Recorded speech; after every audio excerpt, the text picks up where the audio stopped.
is the Sluggo. Slant and go. It's called Sluggo.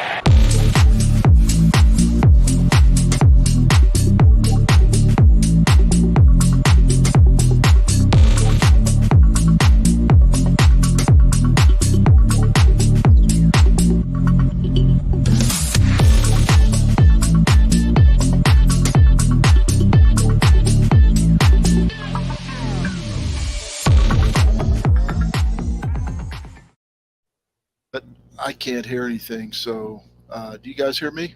Yep. Yeah. Cut the music. Cut the music off. There we go. I got the screen back up now. I don't know. My mouse or the gerbils running around in my computer aren't working tonight. Hey, fellas, this week 13, we got an announcement. I didn't tell you guys this, but we have an announcement. Zach Locks Parker has won the contest, the Pick'em contest, for the second consecutive year. He already knew that. We already knew that. But we wanted to say it in public and let everybody know for the second consecutive year, the man with the big W on his hat That's right. stands for winner. Congratulations, Locks. There could be some math errors this week. So Well, you were keeping score, so what the hell? Marty's notorious for playing the end, but he's got a little. I'm sure he's got something up there. A little early, Marty. I see what's going on. Let me kind of feel good about myself. But we're gonna have to give someone else here to double check my calculations before these bets go into this last week here. How could it be a little early? I've got 296 Sluggo bucks. Well, you can't catch them. You can't catch me. But, what we typically like to do in the last week of this thing is to, it's a Jeopardy situation. Let's put it that way. Final Jeopardy. Yeah. I trust Zach to bet $1.98 if he has to. And one way or the other. I mean, Beef, no slight, but you're 12-22. That's all point. But the last few weeks, it's been raised up. I think I was stuck at 6 wins for about 9 weeks. That's true. That's true. You've taken off like a rocket ship. And a little too late. So maybe I jumped it a little bit, but Beef, I hope you don't win because I've already ordered the prize. It doesn't have your name on it, so it doesn't fit me. Oh, Kevron checks in and says, "Happy Thanksgiving, Kevron. Happy Thanksgiving, Happy Sylvester." Thanksgiving. Thanks for checking in, Sylvester. Always a pleasure, sir. Thank you, guys. Thank you, Sylvester. Thank you. Let's go Tigers. The day before Thanksgiving, we debated whether to even have a show, and our two most frequent guests show up quickly, and so we'll probably appreciate it. Yeah, we do appreciate it. We'll probably keep it a little short tonight since Zach's a little under the weather. I'm an old man and I'm tired, and Casey's tired of us. Hey, last week Michigan and TCU hung on for a win, and I guess you could say Ohio State did too. I didn't see much of that game, but I heard it was close. I think they even trailed at halftime, and scored at the end to make it look like a bigger win than it was. But TCU needed a field goal at the end, which they practice every Thursday, apparently, is what the coach said. And Michigan needed a pick play to pull out their game. So thoughts, Beef, on those two games in particular? They were great, actually. I was having a lot of fun. Of course, I was probably, if I was pulling for a team, it was the opposite of who won, but that was probably more because of Clemson. But yeah, that TCU field goal was pretty neat. They literally ran everybody right on the field, set for that 1 second, and it was a no-doubter. And I was saying to my buddies, like, there's no chance he gets it up. It was no doubt, but it was ugly wins, as Sylvester put here in the chat. But you know what? A win is a win. Win in advance. Clemson did that in 16 and 18 a couple times, so it doesn't much matter. It's kind of fun to see TCU, though. Yes, it is. It is kind of fun to see somebody different. I heard a couple things about that TCU field goal. One of them was that because TCU substituted, Baylor could have slow played and just let the clock run out, right? They don't care. They let the clock run out when those substitution happen. I don't know if that's the case, and I guess you didn't want to take the chance there. Or the other thing I heard was, nobody had any timeouts, and if they would have had a timeout, he would have probably been nervous. But he didn't have time to be nervous, right? He just had to run out there and kick. What's your takeaway from those two, Locks? But the kicker was the last one on the field too, like a slow roll, just waiting on everybody to get set up. Okay, here I am. All right, now let's go. Go ahead and snap it, guys, and just nails, just killed it. It was great. Obviously, it was rehearsed in practice. The way they just took it down to the last second and brought him out and went. It was fun to watch. The Michigan game, I will do. I think it was just about a direct quote. Michigan forgot how to offense without Blake Corum. I pray he is on the field this weekend, or it could be a real stinker, because that guy does dominate the Michigan offense, and they looked completely different without him. I don't know if anybody's heard if they've made any definitive. They haven't, have they? Yeah, that's why I just checked earlier today. So without him, Michigan's going to have a tough road to hoe, especially at Ohio State. I heard the only thing I heard was he was handing out like turkeys or something. I did with his own NIL money, which is very cool to see. The second year in a row he's done it too. So super cool. But he stayed in pads on the sideline, and he didn't have any crutches when he gave out the turkey. So you got to hope. I don't know, man. I hope so, because I think Michigan's a tough team, and he did get a good crack on the knee there. So I hope he's in there for him just to keep this thing a real good game. You don't get a very many 2 versus 3 in college football these days. It was very weird because he wasn't out there on the first play of the second half, but then he carried the ball on the second play and then never came back. That was it. Yeah. So as I think it was Danny Cannell or someone said, it makes you want. No, it was Tom Fornelli of CBS. He said it makes you wonder if he wasn't in a game that Michigan didn't lead until the very end. They obviously needed him. Makes you wonder how hurt he is, and if it really could be a problem for him this week. Hey, for the second consecutive week, and this is something for like 6 years as Clemson fans, we got used to crushing everybody every week, and now we've been conditioned to worry about every week a close game. Are they going to pull it out? Are they even going to win? But for the second consecutive week, the Tigers look pretty good. I fumbled. And the Tigers did quite a bit of fumbling, and it is strange. But Will Shipley fumbled, but here everybody fumbled, I think. Yeah, but what is up with GJ? He fumbles in the weirdest ways that always end up, I don't know, bouncing right to the defenders, or ends up being run back a long way or deep in his own territory. He's not secure with the ball when he's running, that's for sure. And that works out well sometimes on those touchdown runs, right? He's running into people and running over people and running around people carrying the ball out there. But, man, they can't do that this week. Can't fumble 5 times this week, Beef, and hope to beat South Carolina.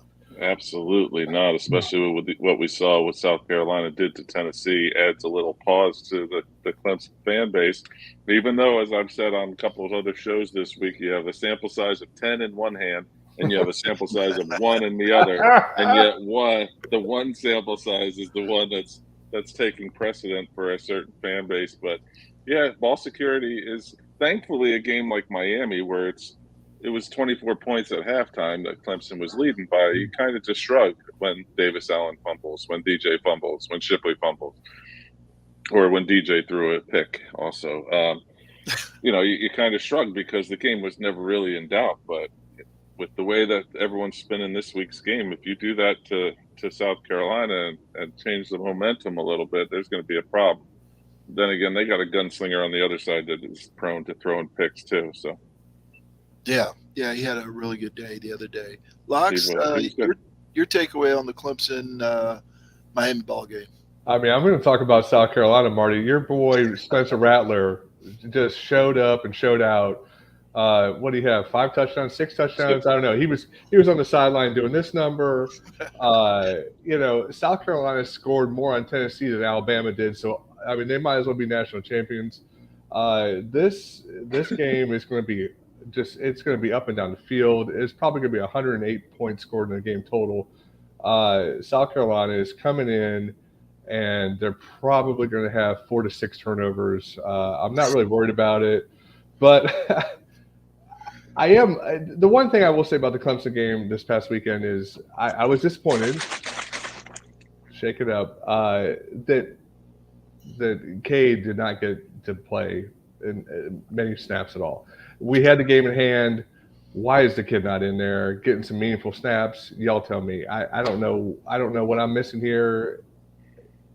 Give me something. I don't understand. I know I'm not the only one asking the question at this point. No, I think it had something to do with the turnovers. Really, it was a confidence thing. Probably is that they wanted to not shake DJ, pull him after a turnover. I mean, that's just my theory as to why it happened. But you're right. It felt kind of weird that he comes in with 4 minutes left in the fourth quarter with the game absolutely well in hand. Yeah, I was hoping for more meaningful playing time for the kid. You know, we're going to run out of a touchdown. He did, but we're going to run out of opportunities for him, I think, and I just wish he'd get some more meaningful snaps.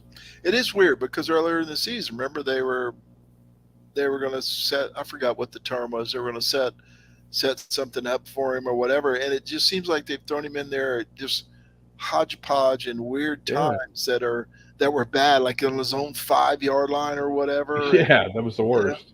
Well, it felt like when Watson was around, when Cole Stott was the quarterback, that they had certain sets they had certain series. All right, you knew after 2 series with Cole, Deshaun was going to get his one. Yep. Same thing happened with Kelly Bryant and Trevor Lawrence.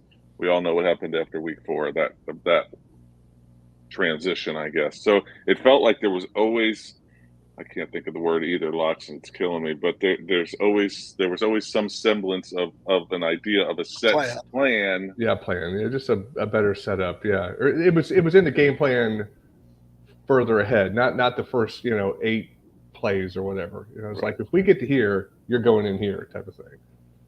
Yeah, that's why the only thing I could think was the turnovers. That's the only thing I could think. Yeah, no, I agree. That's a good point, because that's why he kept DJ in there against Boston College, remember, because Hafley was asking, why are you scoring a touchdown with 30 seconds to go or whatever? Dab was like, we're trying to get our crap together. DJ is that fragile mentally. So I just wanted to confirm that with you guys. All right, go ahead. Next topic.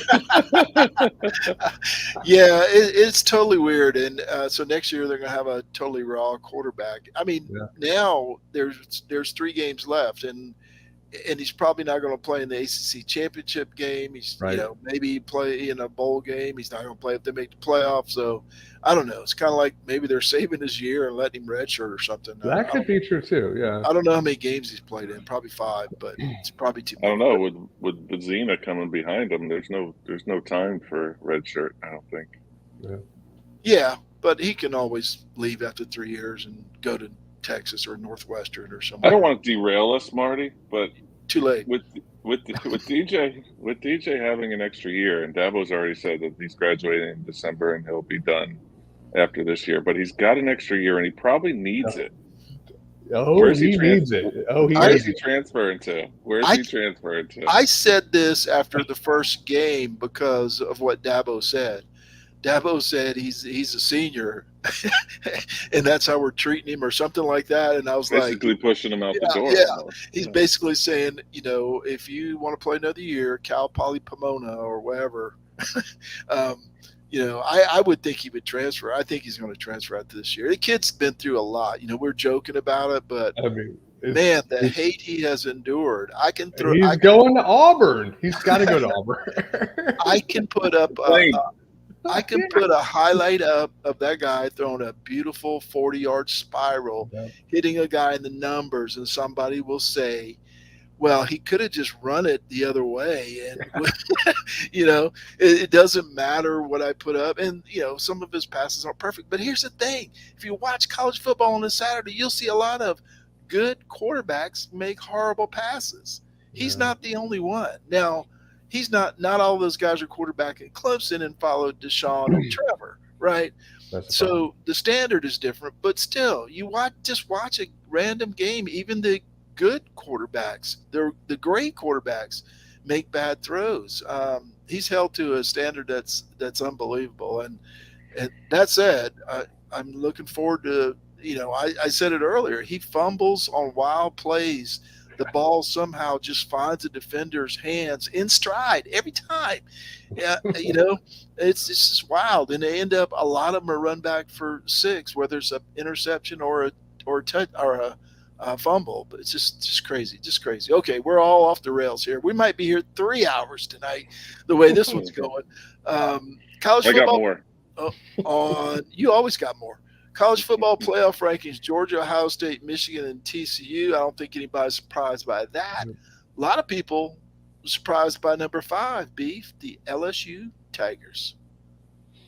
One-loss SEC team. The thing that really kind of bothers me the most is that I don't think there's a path at all for Clemson. And I know that maybe this isn't the year that Clemson should be in the playoff, but there's no path. You have a 2-loss Alabama team in front of them.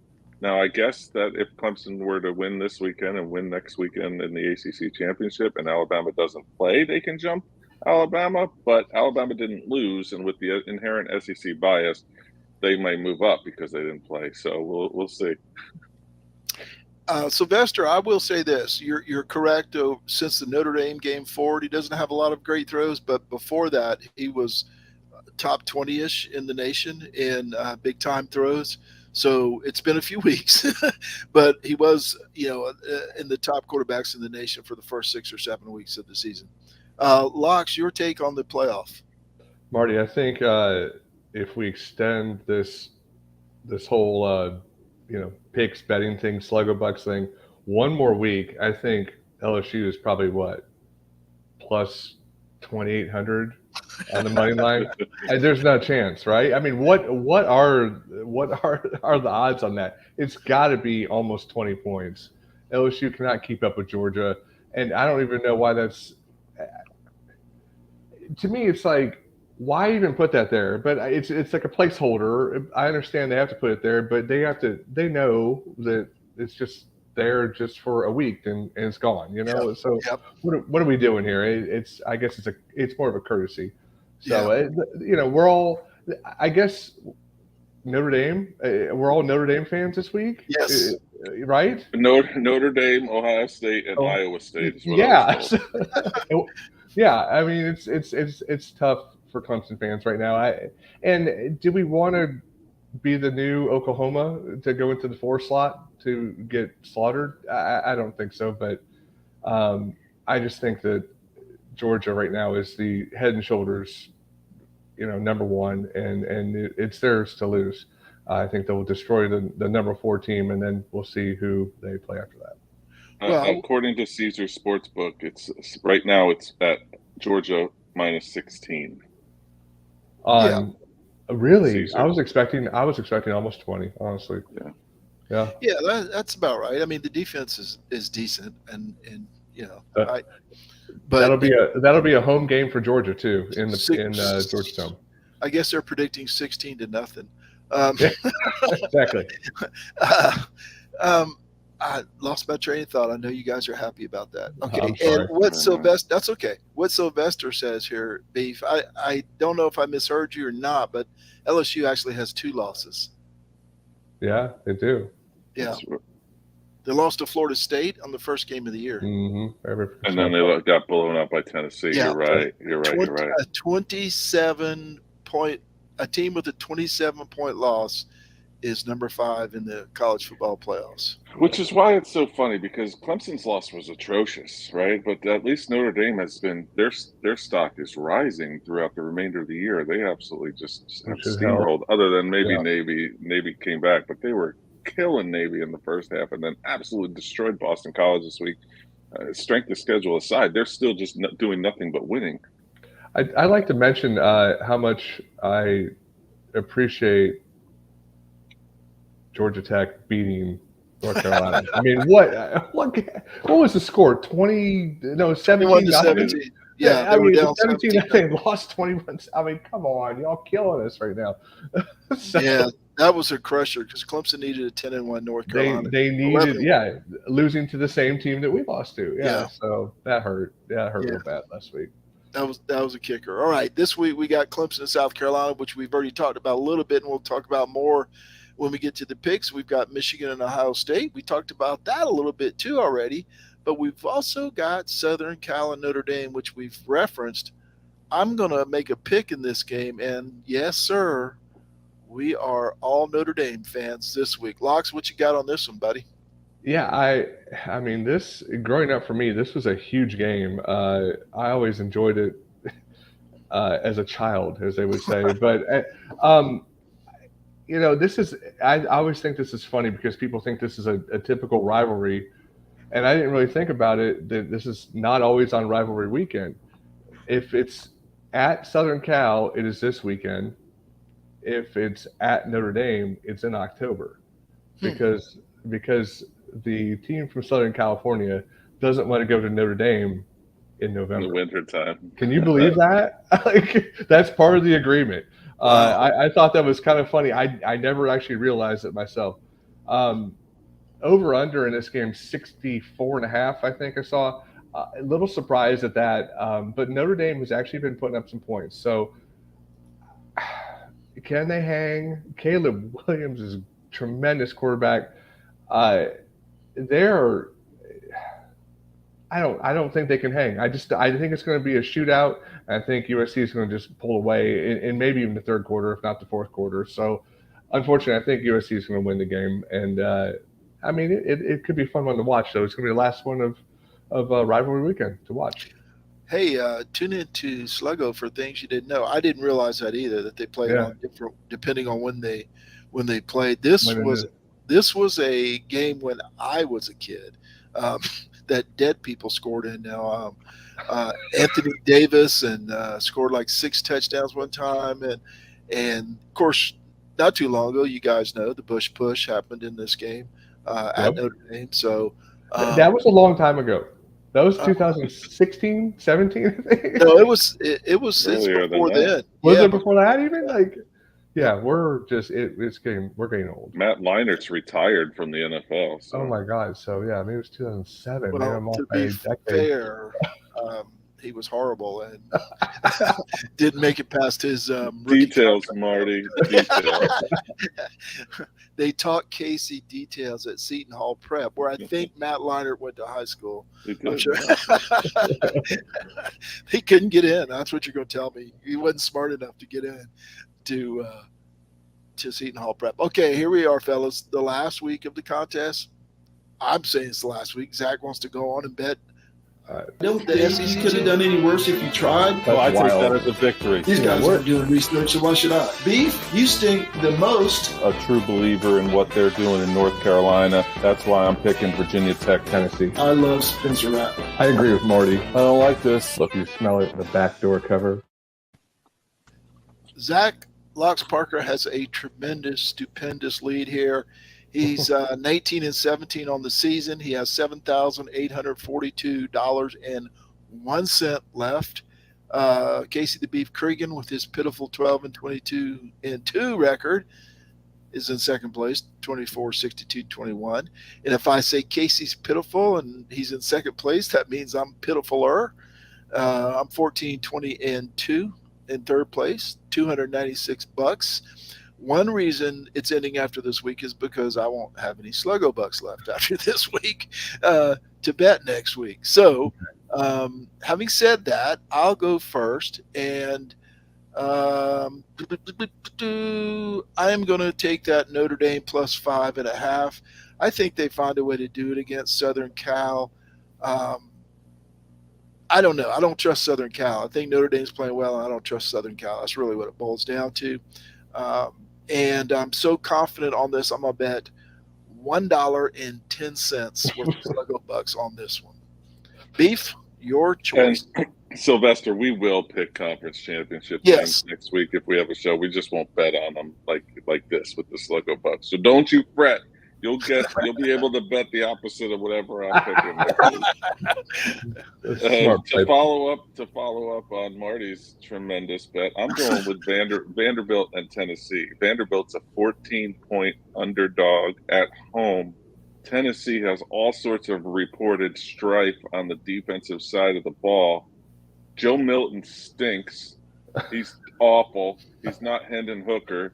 He transferred from a mediocre Big Ten program and not a middle-of-the-road mediocre ACC program. So they dubbed this the Country Music Bowl. I'm going Vanderbilt plus 14 for $2.21 Sluggo bucks. This is what Sylvester tunes in for right here. $3.31 between the two of us on two bets. Wow. Locks. You're maybe I should change. Nah, you bet 12,000 on somebody. All right, I've double checked with a couple of accountants I know. I'm going to go with Florida plus. You got Yarber involved.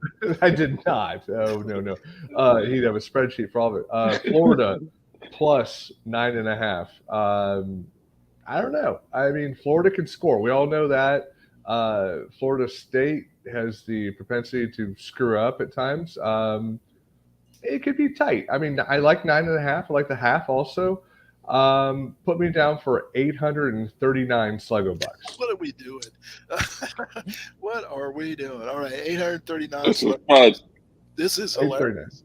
Yep. All right. Speaking of that game, I'm going to take the opposite side for my second big pick. Florida State Seminoles are a wagon these days. They are the team we've been waiting for the last decade or so. They are crushing everybody. Now, they haven't beat anybody good, but fortunately, they're not playing anybody good this week. This game is in Tallahassee. Mm-hmm. I just think they're on a roll, and they want some revenge for last year. Mike Norvell needs to win a game. I think he's lost the first 3 in this series.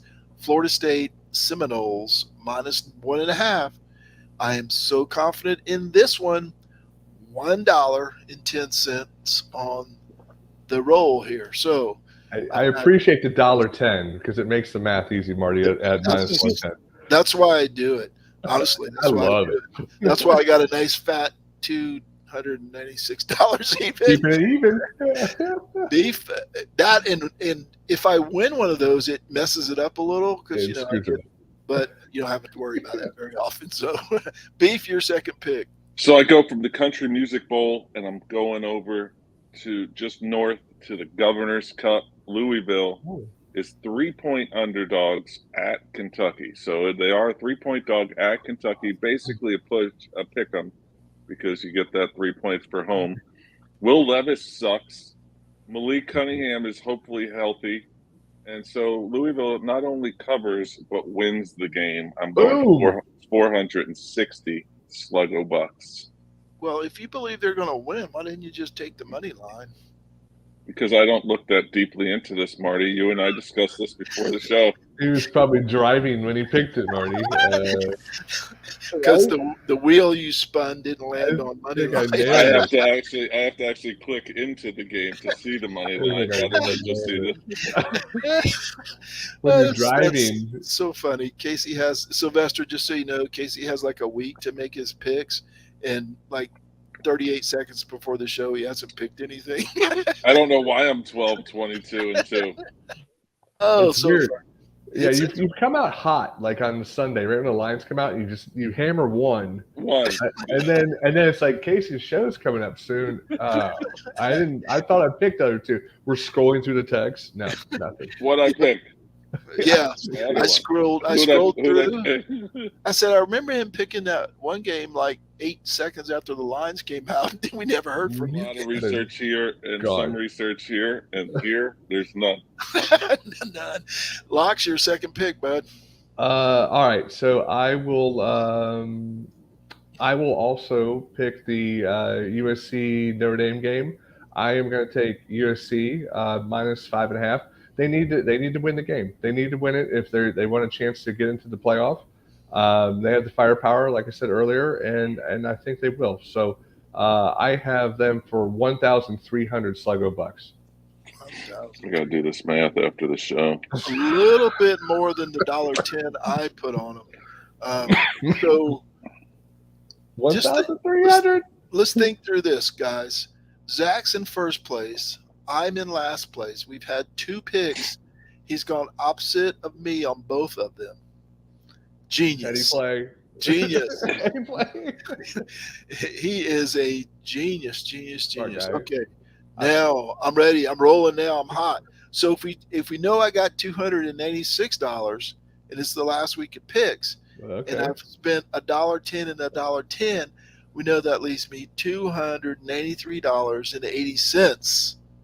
North Carolina -6.5. NC State's down to their 4th-string quarterback. They're playing in Chapel Hill. North Carolina wants to redeem themselves for that horrible loss last week. I think they're going to put like a 50 burger on NC State. I think NC State's given up. I think it's all over. Like I said, they're down to their 4th string. They're not down to him. They benched the 3rd string guy, whatever his name was, Jack something from Charleston Southern. So they benched him, and they've gone to their 4th string quarterback. I think North Carolina rolls. I'm giving less than a touchdown here. 283 Sluggo bucks and 80 Sluggo cents on this one. And here's the good news: if I lose all 3 of these, I'm dead even. Perfect. And that would just make Zach real happy because he put a big fat 0 on the board. Beef, your 3rd pick. I went from the Country Music Bowl to the Governor's Cup, now the Palmetto Bowl, which is a terrible name, so don't ever use it. But Clemson, I got it at -14 early in the week. This is the one I hammered early when it came out. And then I was questioning myself because I thought maybe it would drop a little bit with all the hype South Carolina was getting. And it hasn't. It actually went up to 14.5, and that's where it sits as of this broadcast. Clemson -14. My full research is because Houston Burnett from the Morgan Thomas Show told me to hammer this line, so I listened to my elders. No, he's significantly younger than me, but I listened to Houston because he knows what he's talking about. Clemson -14. If you did the math, Locks, what's your name? You would know I had 2,000 Sluggo bucks left. Put it all on the Tigers. 2,000 Sluggo bucks on the Tigers. -14. Go Tigers. Casey, great pick, but you were breaking up there. I thought you said Houston Burnett from rubbingtherock.com. Is that what you said? I did. Just clarifying. Yeah. Shameless plug. rubbingtherock.com. Rubbing the Rock. Locks, your 3rd pick, and you're smart on this one too, going opposite of me and Jughead. So Jughead. Sylvester, if you can't tell, I was the last one, other than Casey at the last second, to put my picks in this week because I took the opposite of everybody. And I got South Carolina with the hook, 14.5 plus 14.5. Gamecocks are on fire. Okay, everybody brace yourself. Spencer Rattler has a cannon arm. He's going to light it up, and they're going to lose by 13 points. They'll probably Give me South Carolina for 1,000 Sluggo bucks right here. 1,000 Sluggo bucks. And speaking of rubbing the rock, do the math, boys. Speaking of rubbing the rock, it's a Jeopardy situation. We'll have the staff picks on rubbingtherock.com tomorrow, which include my pick, which you probably want to go the opposite way because I've been terrible on Clemson all year. I've been terrible on everything. And you'll be glad to know, Zach. Oh, that's right. You read Rubbing the Rock. I don't have to tell you. I do all the time. I can't help myself. I don't have to tell you that Beef and I, in a little contest over there, tied for last. 2 of us. Oh, go figure. Who saw that coming? Finally, a transitive property word. Who saw that coming? Okay, let's do. Rubbing the Rock, it's -909. I've just been -909 all year long. -909. It's the VIG is getting you. You're 1-1, and you end up $9 short because of that -110. All right, here are the picks this week. Locks has got Florida. I put +9 up there. I think that's what you put on the text, but I will change it to 9.5 for 839. Southern Cal -5.5 for 1,300, and South Carolina plus, if Sylvester would get out of the way, plus 14.5 for, how much did you do South Carolina? I forgot, Locks. 1,000. 1,000. Okay, didn't mark that down. All right. Beefy has got Clemson -14. I didn't write that down either, Beef. Dang, what am I doing? Would you bet on Clemson, Beef? 2,000. 2,000. What am I doing over here? Okay. You're good. Louisville +3 for Don't worry, I got you 460. And Vandy +14 for 221. That is not 221. That's 2.21. Me, I went big on FSU and Notre Dame, -9.5 and +5.5 respectively, the $1.10 each. And the rest of my money went to North Carolina Tar Heels, -6.5, 293.80. Sylvester, just so you know, like Casey said, we'll do the picks next week just for the fun of it, but we'll also have a show where we award Zach his grand prize, because there are prizes for winning this thing, and there are. Too bad you didn't know that before now. Maybe next year. I currently have people working on building a wing for all mine. I told Locks that he was going to have to find somewhere to hide all the junk he's getting from Sluggo, all the Chinese factory made I got another jewelry. package from Texas, Zach. He's gonna look like a rapper if he wins next year. He's gonna have a belt and a ring. But I did ask him. I had to make sure, so I asked him what his nose rings. I told him he's getting a ring this year, but I didn't tell him it's a nose ring. Yeah. So It's all good. it's all good. It'll go, but it's going to look something like this. But it won't have Marty Coleman in there, unfortunately. It will not say Marty Coleman. Well, the thoughts count. He was I did wear the it math. proudly. I did the math. Just wear it You're proudly. I'm smart. I just What'd he did do? the math, Marty. I just did them. Even if I get every one of them right, I think I come out with about 4,700 And I get all of them wrong. and 53 cents. And if Locks gets them all wrong, he ends up with 47.0301. You know, he did this today instead of working. He was figuring out this math. No. It took him 8 hours to figure it out. It did.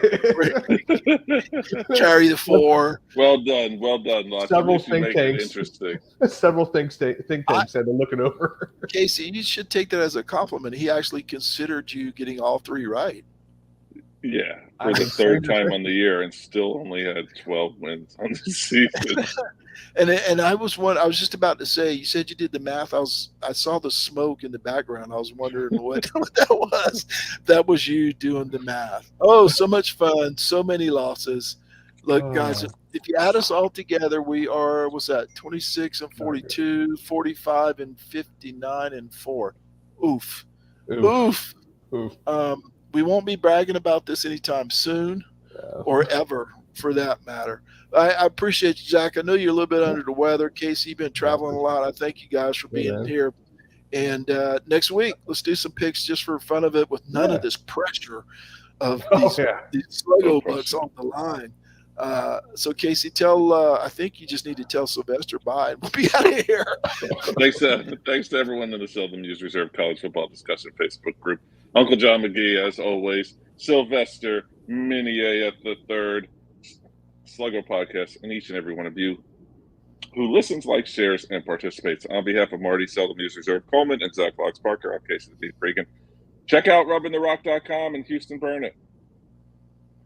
Maybe right here. Yeah, we'll figure it out. Thanks, guys. Have a good one.